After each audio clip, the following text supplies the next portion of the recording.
Pozdrav svima, danas je 13.7.2016. i prošlo je 35 tjedana na Rakutanu. Danas sam bio kod dermatologice, odnosno još uvijek je na godišnje, tako da je bio dermatolog, tako da ću morat biti Rakutan još nekih 10 dana do kraja.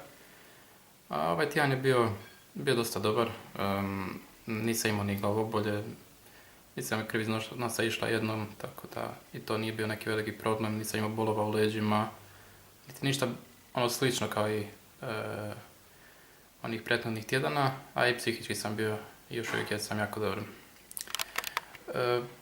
Jako je vruće i hodam cijelo vrijeme bez odjeće, tako da mi bude bar malo lakše. Nadam se da ova vrućina neće baš utjecat i znojenjem, iako se tuširam jedno 2-3 puta na dan, na mogući povratak nekih akni. Evo, sad ćemo sumirati. Lijeva strana je, kao što vidite, jako dobra.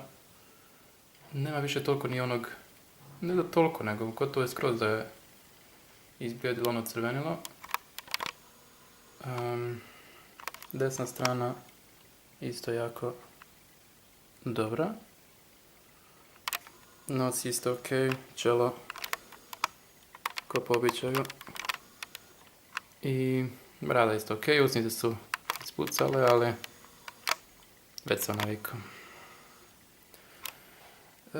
Dakle, još 10 dana do kraja uzimanja ovog Rakutana i vidimo se tada, za 10 dana. Pozdrav!